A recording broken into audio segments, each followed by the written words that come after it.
Selamat sore saudara-saudara atau selamat pagi. Pada sore hari ini kita akan kembali mempelajari firman Tuhan mengenai Matius 5, seri mengenai khotbah di bukit dari ayat yang 3 sampai ayat yang ke-12.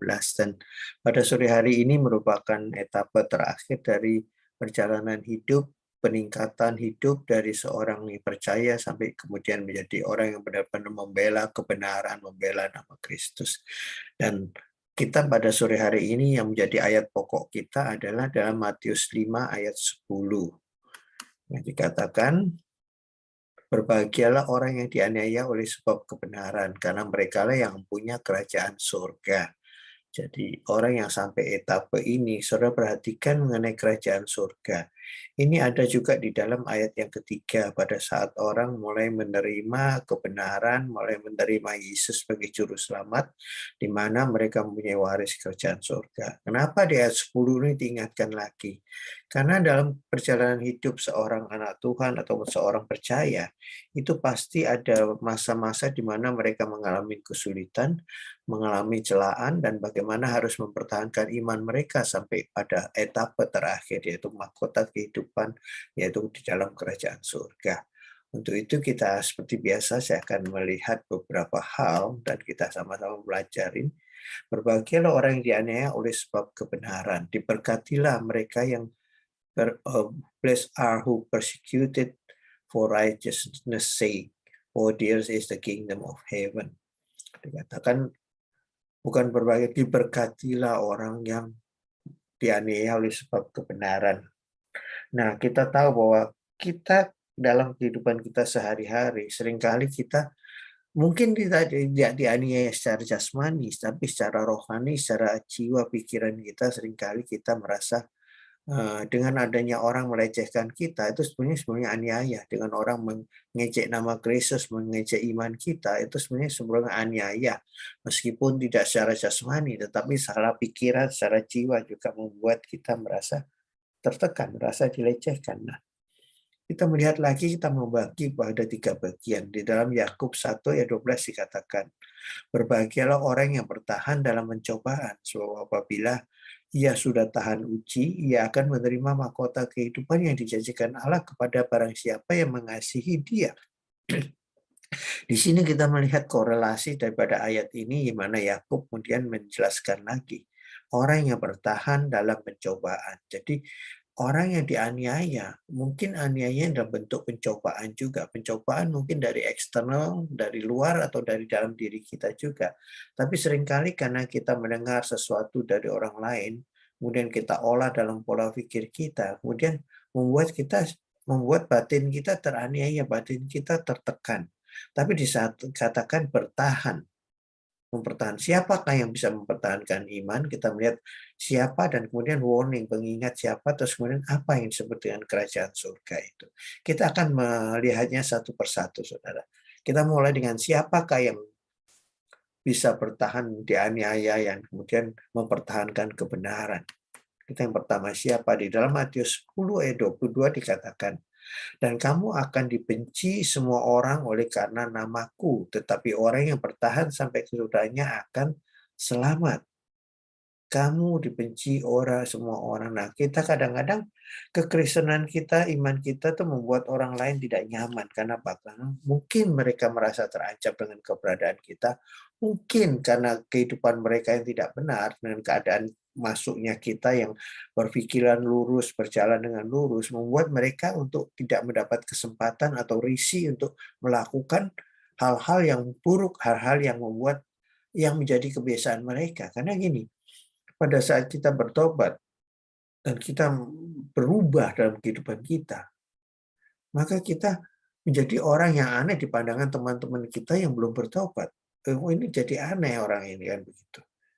Nah, itu kemudian kita menjadi disisihkan. Nah, itu salah satu bentuk aniaya yang mungkin tidak secara jasmani, tetapi secara rohani membebani kehidupan percaya kita.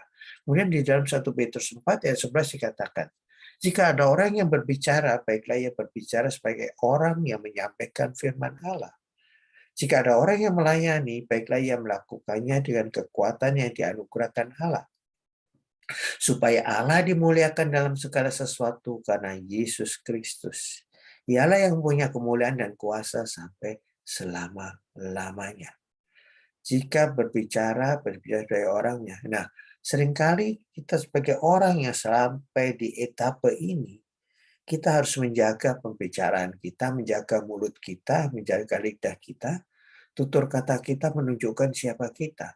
Jadi kalau pembicaraan kita, dalam kita bertutur kata tidak menunjukkan bahwa sebagai orang agen keselamatan, maka kita tidak masuk dalam hal orang yang bisa bertahan.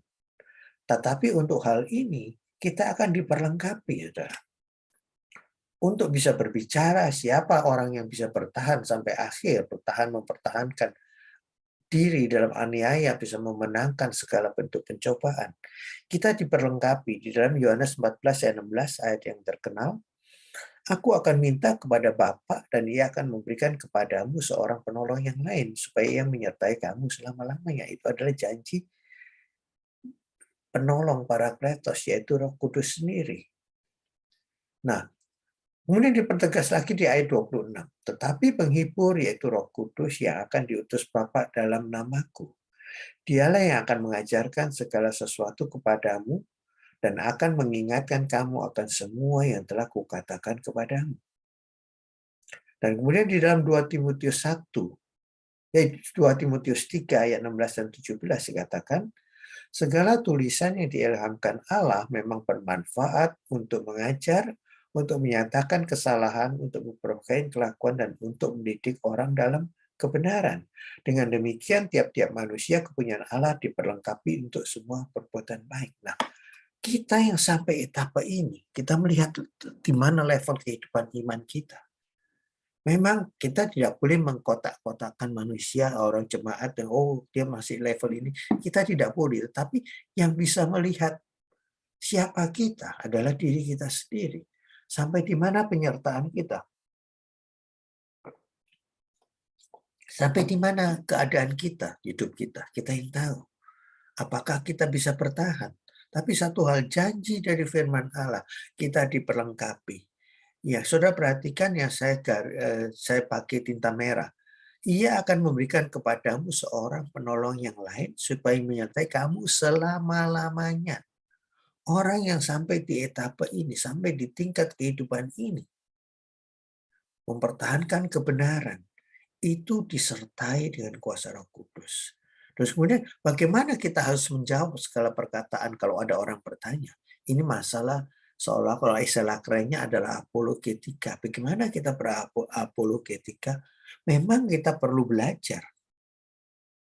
Tetapi ada hal terpenting di dalam ayat 26 ya. Saya kasih tinta merah. Dialah yang akan mengajarkan segala sesuatu kepadamu dan akan mengingatkan kamu akan semua yang telah kukatakan kepadamu. Roh Kudus akan membekali kita dengan hikmat sehingga kita bisa berbicara firman Allah dengan benar. Terus kemudian firman Allah dikatakan di dalam Timotius juga di tinta merah ini. Segala tulisan yang diilhamkan Allah memang bermanfaat. Dan kemudian tiap-tiap manusia kepunyaan Allah diperlengkapi untuk setiap perbuatan baik. Nah, inilah perlengkapan yang Tuhan berikan kepada orang yang bisa bertahan sampai etapa ini. Kita diperlengkapi untuk bisa menjawab segala keadaan dan untuk mempertahankan hidup hanya dengan kuasa Roh Kudus. Kemudian kita melihat lagi, siapa yang menjadi lawan kita? Kita harus lihat, saudara. Dalam Ibrani 12:4 dikatakan, dalam pergumulan kamu melawan dosa, kamu belum sampai mencucurkan darah. Pergumulan kamu melawan dosa. Belum sampai mencucurkan darah. Ini adalah Yesus dalam pergumulan melawan dosa sampai mencucurkan darah. Yesus tidak berdosa, tapi karena dosa kita, dia mencucurkan darah. Pergumulan kita itu hanya masih pergumulan yang normal-normal aja. Mungkin ada beberapa manusia atau beberapa orang yang diberikan kesempatan untuk menjadi martir, mempertahankan sampai mencucurkan dosa, mencucurkan darah melawan dosa. Nah, Kita yang kita hadapin sekarang siapa, Saudara? Seringkali musuh kita itu nggak kelihatan. Di dalam Efesus 6 ayat 12. Karena perjuangan kita bukanlah melawan darah dan daging, tetapi melawan pemerintah-pemerintah, melawan penguasa-penguasa, melawan penghulu-penghulu dunia yang gelap ini, melawan roh-roh jahat di udara. Nah, pergumulan melawan dosa. Mungkin kita tidak mencucurkan darah, tapi dalam pergumulan kita sendiri, menjaga hidup kita tetap kudus, melawan keinginan daging yang ada dalam diri kita. Memang keinginan daging perlu disalibkan, bukan ditengkingin, saudara. Nah, itu perlu kuasa. Kemudian ditegaskan lagi, bukan melawan darah dan daging. Kalau yang kelihatan kita bisa hindari. Tetapi melawan penguasa-penguasa, pemerintah-pemerintah, kadang-kadang kita hidup di bawah pemerintah yang tidak adil. Penguasa-penguasa yang tidak benar. Penghulu dunia yang gelap ini, nah dikatakan di dalam Efesus, kita mengalami penghulu-penghulu dunia yang gelap dan melawan roh-roh jahat di udara. Khusus mengenai roh-roh jahat di udara ini. Kita tidak menghadap roh-roh apa sih yang ada di udara sekarang ini. Kalau saudara lihat pada saat ini, apa yang terjadi di udara? Berita-berita disampaikan, narasi-narasi disampaikan dengan adanya multimedia, adanya semua dengan adanya teknologi, semua itu kan disalurkan disiarkan lewat udara. Kita mengerti berita-berita sekarang bukan membaca koran yang secara dicetak secara dalam bentuk hardware, tapi dalam bentuk software. Nah, ini yang kemudian melawan. Nah, disinilah kemudian dititipin oleh roh-roh jahat itu melewat udara, lewat berita-berita yang nggak benar. Itu lawan kita yang saat ini ada. Adalah narasi-narasi yang dibentuk untuk memberikan informasi yang salah. Jadi ada suatu kampanye disinformasi yang membuat kita menjadi terpengaruh. Itu lawan kita saat ini. Nah, seringkali narasi-narasi dititipin oleh roh-roh jahat. Roh jahat yang bagaimana, saudara? Kita tidak menghadapi yang model genderuwo yang menakut, bukan. Tapi dalam bentuk kata-kata, dalam bentuk kalimat yang sifatnya mendiskreditkan atau sifatnya memberikan informasi yang salah, yaitu dalam bentuk disinformasi. Itulah yang menjadi lawan kita, karena itu kita perlu bijak. Kita tidak perlu menanggapinya dengan seringkali kalau ada berita yang nggak benar, seringkali langsung kita main forward saja, nggak taunya itu hoax. Itu kan adalah roh-roh jahat yang dititipkan melalui narasi-narasi. Nah, ini adalah lawan kita yang kita harus waspadai. Kemudian bagaimana? Adalah mereka yang bisa melawan. Kemudian roh-roh jahat dengan apa? Dengan cara kita mengerti firman Allah, kita dengan berdoa, kita dengan menjaga kehidupan kita benar di hadapan Allah. Kemudian dalam bertahan dalam kesesakan. Kita yang bisa bertahan dalam kesesakan, siapa itu? Dalam Markus 13 ayat 13 dikatakan, kamu akan dibenci semua orang oleh karena namaku, tetapi orang yang bertahan sampai kesudahannya akan selamat. Di dalam Lukas 21 ayat 36 dikatakan, berjaga-jagalah senantiasa sambil berdoa, supaya kamu beroleh kekuatan untuk luput dari semua yang akan terjadi itu, dan supaya kamu tahan berdiri di hadapan Anak Manusia. Bertahan dalam kesesakan. Kita memang orang Kristen ini di akhir zaman ini, kalau kita orang anggap kita terlalu lurus, terlalu benar.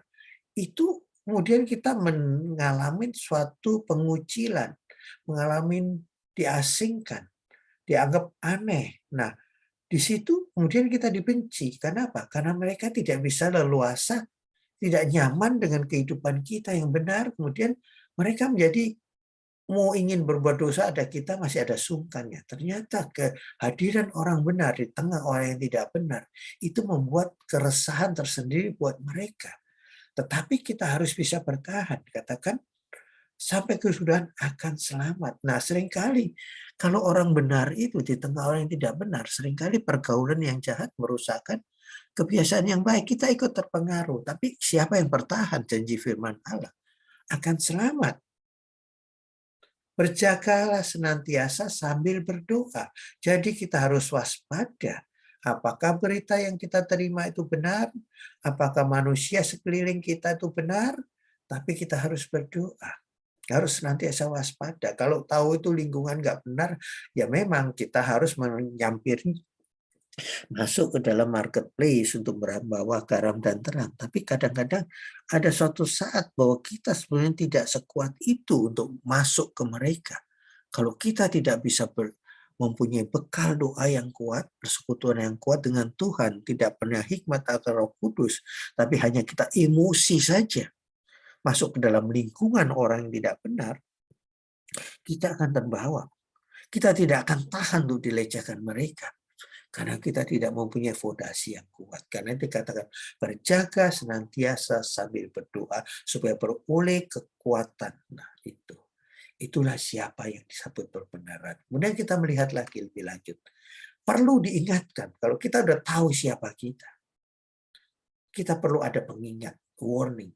1 Petrus 2 ayat 20 dikatakan, sebab dapatkah disebut pujian jika kamu menderita pukulan karena kamu berbuat dosa? Tetapi jika kamu berbuat baik dan karena itu kamu harus menderita, maka itu adalah kasih karunia pada Allah. Nah, ternyata menderita, kalau Tuhan mengizinkan kita menderita, itu adalah suatu karunia. Orang kita menganggap minta kita karunia yang enak-enak saja. Tapi nggak ada yang mau minta karunia untuk menderita. Tetapi katakan karunia untuk menderita karena perbuatan baik. Menderita karena nama Tuhan, itu adalah karunia. Kenapa orang sampai rela menjadi martir? Karena Tuhan mengaruniakan dia kekuatan untuk mempertahankan iman mereka, sehingga mereka siap mati untuk Kristus. Nah, kalau kita berbuat salah, kemudian kita menderita, jangan anggap bahwa itu aku menderita. Bukan. Itu karena emosi, karena kesalahan kita sendiri. Seringkali kita masuk ke dalam lingkungan yang salah, kemudian kita dilecehkan, kemudian kita merasa bahwa itu kita bukanlah kita salah. Seringkali kita berbuat salah karena kita sendiri belum kuat, kemudian kita cari masalah seringkali. Tapi kalau Tuhan izinkan, Tuhan akan menuntun kita untuk masuk ke dalam karunia, yaitu menderita karena namanya. Tuhan akan izinkan itu, saudara. Saudara berani nggak minta itu? Kalau saya nggak berani, terus terang. Kalau tanpa kekuatan dari Roh Kudus, jangan memakai kekuatan sendiri. Di dalam Ayub 8 ayat 15 dikatakan, ia bersandar pada rumahnya. Tetapi rumahnya itu tidak tegak tetap. Ia menjadikannya tempat berpegang, tetapi rumah itu tidak tahan. Apa yang disebut rumah? Kalau kita hanya bersandar pada bangunan rumah kita, itu bangunan rumah itu hanya dibuat oleh manusia. Kita merasa terlindung karena kita di dalam rumah. Iya. Tapi kalau ada gempa bumi, apakah rumah bisa bertahan? Tidak. Tetapi kalau kita bersandar di dalam rumah Allah, di dalam himpunan kuasa Allah, disitulah kita mendapat kekuatan. Jadi jangan memakai kekuatan jasmani istilahnya. Di dalam Amsal 3 ayat 5 dikatakan, percayalah kepada Tuhan dengan segenap hatimu dan janganlah bersandar pada pengertianmu sendiri. Nah, seringkali orang pakai kepandaian kita karena kita merasa, aku udah belajar. Aku sudah mengerti firman Tuhan. Aku udah tahu, udah hafal itu semua. Tetapi dikatakan kalau kita hanya pakai kemampuan jasmani kita. Orang bilang, isinya kecerdasan jasmani kita, kecerdasan inteligensia kita. Seorang sebut sebagai IQ. Oh iya, kita IQ-nya tinggi. Tapi dipakai untuk apa itu? Yang perlu adalah kecerdasan spiritual. Orang bilang spiritual quotient, SQ. Nah, kecerdasan spiritual itu ada hanya karena kekuatan dari hikmat Roh Kudus. Jadi jangan pakai kekuatan sendiri untuk mempertahankan kebenaran itu. Di dalam 1 Petrus 1 ayat 13 dikatakan, sebab itu siapkanlah akal budimu, Waspadalah dan letakkanlah pengharapanmu seluruhnya atas kasih karunia yang dianugerahkan kepadamu pada waktu penyataan Yesus Kristus. Siapkan akal budi, waspada. Pengharapan seluruhnya pada kasih karunia.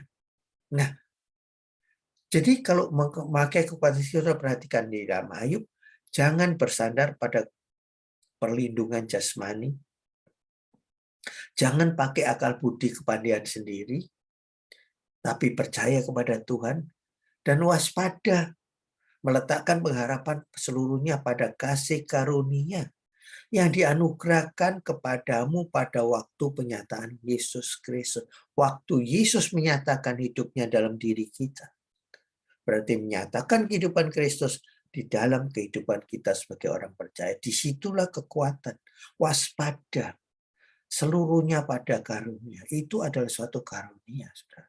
Jangan pakai kekuatan sendiri. Kemudian kita lihat lagi pengingat kedua. Kembali kepada Alkitab.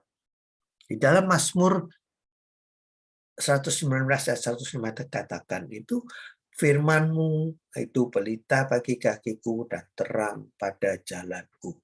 Matius 4 ayat 4. Tetapi Yesus menjawab, ada tertulis, manusia hidup bukan dari roti saja, tetapi dari setiap firman yang keluar dari mulut Allah. Yesus mengucapkan itu pada waktu dia dicobai setelah berpuasa 40 hari. Setelah kita mungkin nggak kuat untuk puasa 40 hari. Tetapi pada saat kelemahanlah, kembali kepada Alkitab. Pada saat kita lapar, dahaga, bukannya dahaga keadaan dunia, kadang-kadang kita merasa lapar. Dengan adanya pandemi ini, kita kadang-kadang merasa lapar untuk bisa bersosialisasi. Kan begitu. Kita lapar akan berita-berita yang lapar untuk ngerumpi. Tapi berapa banyak kita lapar akan firman Tuhan. Kembali kepada Alkitab. Manusia hidup bukan hanya dari makanan jasmani, tapi makanan rohani. Ya, tapi tanpa makannya jasmani kita akan lapar. Ya, lapar. Tapi makan secukupnya saja. Tapi lapar yang sebenarnya adalah kehausan akan firman Allah. Yang haus dan dahaga akan firman Allah, mereka akan dipuaskan. Kita melihat di etapa sebelumnya. Kembali kepada Alkitab. Kemudian di dalam kitab Yosua 1 ayat 8. Yusuf.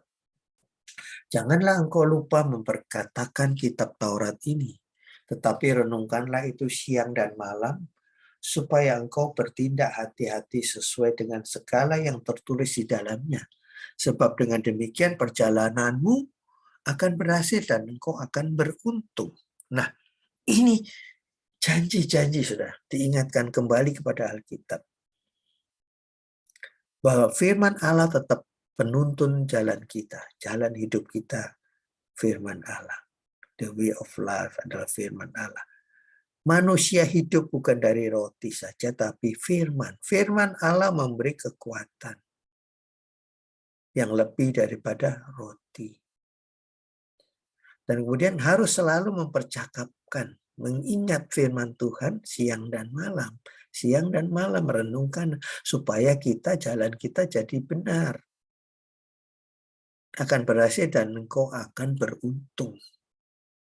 Kembali back to the Bible. Kemudian tinggal di hadiratnya. Kita ternyata tinggal di hadiratnya memberikan kekuatan. Di dalam Yohanes 15 ayat 4 dikatakan, tinggallah di dalam aku dan aku di dalam kamu. Sama seperti ranting tidak dapat berbuah dari dirinya sendiri kalau ia tidak tinggal pada pokok anggur. Demikian juga kamu tidak berbuah jikalau kamu tidak tinggal di dalam aku. Kemudian di dalam Yohanes 4 ayat 23. Tetapi saatnya akan datang dan sudah tiba sekarang bahwa penyembah-penyembah benar akan menyembah Bapa dalam roh dan kebenaran. Sebab Bapa menghendaki penyembah-penyembah demikian.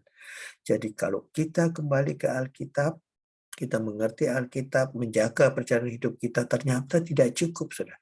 Kita harus selalu tinggal, menyediakan waktu tinggal di dalam hadirat Tuhan.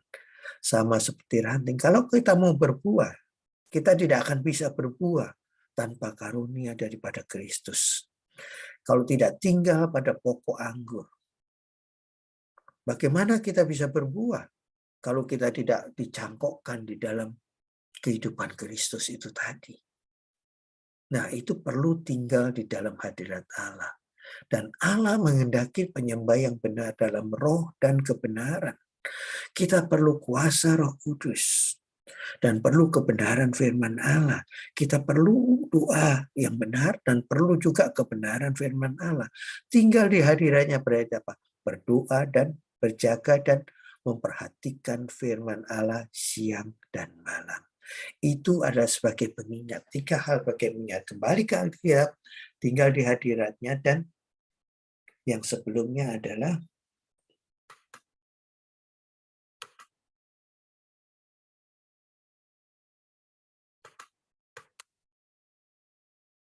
jangan memakai kekuatan sendiri.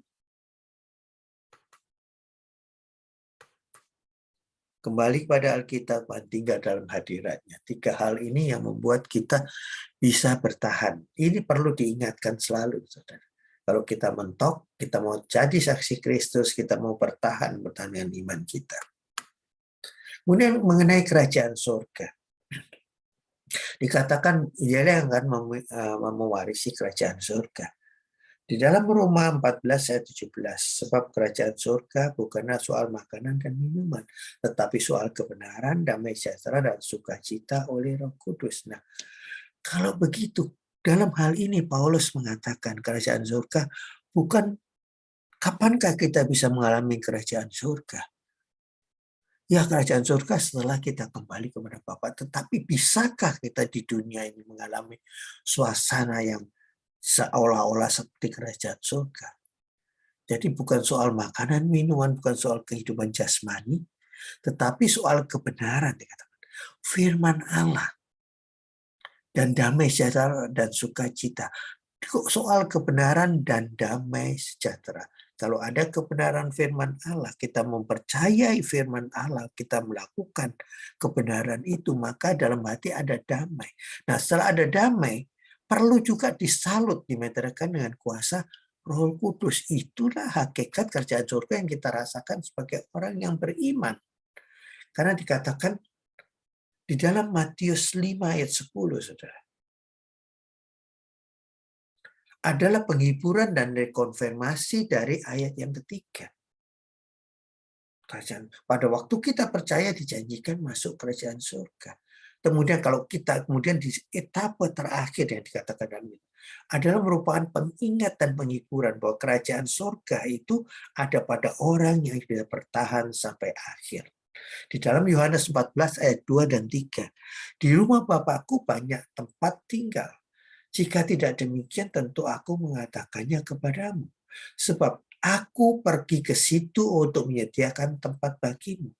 Dan apabila aku telah pergi ke situ dan telah menyediakan tempat bagimu, aku akan datang kembali dan membawa kamu ke tempatku, supaya di tempat di mana aku berada, kamu pun berada. Itulah kerajaan surga. Kalau saat ini Paulus mengatakan bahwa kalau kita memulai kehidupan kerajaan surga selama kita hidup, yaitu kita mempertahankan kebenaran firman Allah, memperoleh damai sejahtera karena hidup kita benar, berdamai dengan Allah, tidak melakukan hal yang salah. Kemudian ada meterai kuasa Roh Kudus, itulah rasa awal, prolog daripada kerajaan surga yang akan kita nikmati. Karena dikatakan, aku pergi untuk menyediakan dan kemudian aku akan datang untuk menjemput. Kristus akan menjemput kembali supaya apa? Kita selalu hidup bersama-sama dengan Kristus. Itulah etapa terakhir kehidupan manusia, yaitu kehidupan setelah kehidupan di dunia yang kemudian bersama dengan Kristus. Kita lihat di dalam Yohanes 18 ayat 36.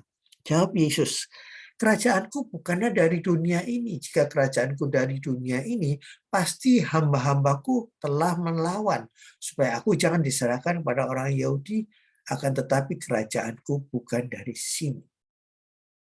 Nah, saudara lihat, kerajaan Allah bukan soal makan minum. Nah, ini orang mempertentangkan. Yesus bilang loh, bukan kerajaanku dari sini. Tetapi itu adalah waktu Paulus mengatakan kepada jemaat di Roma, karena kehidupan jemaat di Roma itu kan masyarakat Roma, saudara tahu, pusat dari segala budayaan, yang segala Helenisme, hedonisme ada semua. Nah, di situ kemudian orang mempersoalkan makanan dan minuman. Tapi kalau engkau makan minum memang untuk tubuh, tapi kalau eksesif atau berkelebihan, itu bukan surgamu. Tapi kalau engkau tidak mempertahankan kebenaran dan damai sejahtera, engkau tidak mencicipin apa itu namanya kuasa kerajaan surga selama engkau di dunia, karena hidupmu penuh dosa. Bagaimana dia merasakan itu jemaat di Roma, karena dikelilingi oleh masyarakat yang hidupnya penuh dengan hedonisme, hanya mementingkan kesenangan jasmani semata dan hidup dalam dosa. Tetapi dikatakan kalau Yesus mengatakan dan Paulus mengkonfirmasi, kita bisa merasakan kalau ada damai sejahtera itu saat ini, saudara. Kalau hidup kita sebagai anak Tuhan tidak merasakan damai dan kuasa Roh Kudus, sukacita itu, maka di sini kita udah merasakan neraka sebetulnya, saudara. Nah, karena Yesus mengatakan ini bukan dari sini pada waktu dia mau diserahkan. Yesus mengatakan kalau kerajaanku bukan kerajaan dunia, kerajaanku ada kerajaan rohani. Mereka menganggap bahwa itu kerajaan Yesus adalah kerajaan jasmani yang ada di dunia yang akan melawan kerajaan rohani. Bukan itu. Nah, ini yang membuat kita merasakan bahwa kerajaan Yesus adalah, tapi kita bisa merasakan dalam kehidupan rohani kita. Itu yang membedakan bahwa ini kerajaan jasmani yang dikatakan oleh Yesus dan kerajaan rohani yang dikatakan oleh Paulus, bahwa kita bisa merasakan damai sejahtera itu kalau ada kuasa Roh Kudus. Kita melihat etapa berikutnya dalam Matius 11, 5 ayat 11. Berbahagialah kalau engkau dianiaya, kemudian kita menderita segala hal yang dituduhkan, segala yang jahat karena Kristus. Ini adalah suatu bentuk pelaksanaan dari ayat 10. 10 persecuted of righteousness, kemudian di ayat 11. Kalau kita kemudian orang mengata-ngatai kita, menyiksa kita, menganiaya kita, dan menuduhkan hal-hal yang jahat. Ini adalah gandengan dari yang 10 ini tadi. Kalau 10 bisa kita lewati, berarti 11 kita bisa hadapi. Begitu. Dan kemudian masuk kerajaannya dan terimalah mahkotanya. Upahmu besar di surga, dikatakan. Jadi kalau kita sampai etapa ini, kita tinggal terima mahkota saja, saudara. Matius 5 ayat 12 dikatakan, bersukacita bergembira karena upahmu besar di surga, sebab demikian juga telah dianiaya nabi-nabi yang sebelum kamu. Yakub 1 ayat 12, berbahagialah orang yang bertahan dalam pencobaan, sebab apabila ia sudah tahan uji, ia akan menerima mahkota kehidupan yang dijanjikan Allah kepada barang siapa yang mengasihi dia. Upah besar di surga. Kalau kita sudah sampai di level ini, mempertahankan kebenaran dengan kuasa Roh Kudus itu tadi, kita sudah melihat sudah kerajaan surga dan kita menerima mahkota. Bukan hanya masuk kerajaan, kita menerima mahkota. Ada permata mutiara yang ada ditaruh di mahkota kita. Berapa besar mutiara kita? Orang ada bilang, oh asal masuk kerajaan surga aja bagus. Tapi kalau kita tidak menerima mahkota, kemuliaan itu, saudara. Disitulah kita dimuliakan bersama Kristus. Upah besar di surga. Kemudian untuk bisa mempertahankan masuk ke tempat ini, kita udah mencicipin saat ini damai sejahtera. Tapi kuasa Roh Kudus perlu ada. Di dalam Roma 15 ayat 13 dikatakan, semoga Allah sumber pengharapan memenuhi kamu dengan segala sukacita dan damai sejahtera dalam iman kamu, supaya oleh kekuatan Roh Kudus kamu berlimpah-limpah dalam pengharapan, saudara. Semoga Allah sumber pengharapan, sukacita dan damai sejahtera dalam iman kamu. Jadi sumber Allah memberikan, memenuhi kita dengan sukacita, damai sejahtera dalam iman kita. Apakah iman kita sanggup menerima damai sejahtera itu? Kalau tidak menjaga kehidupan kita, tidak memperoleh kekuatan Roh Kudus, kita bisa tidak menerima, menjaga. Tidak menjaga kepenuhan, sukacita, dan damai sejahtera dalam iman kita. Supaya oleh kekuatan Roh Kudus, kamu berlimpah-limpah dalam pengharapan. Itulah hakikat perjalanan hidup dari kaki bukit sampai ke puncak bukit yang dikatakan sabda bukit bahagia. Sabda bukit yang diberkati, menjalani kehidupan kita dari awal kita sebagai orang yang belum mengenal Kristus sampai di akhir kehidupan kita, yaitu etape terakhir ada kerajaan surga yang kekal, bukan di dunia ini. Sekian firman Tuhan mengenai khotbah di bukit. Semoga saudara sekalian diberkati. Saudara Allah Bapa, Yesus Kristus, Putra yang Tunggal dan Kuasa Roh Kudus ada beserta kita sampai selama-lamanya. Tuhan Yesus memberkati. Selamat malam.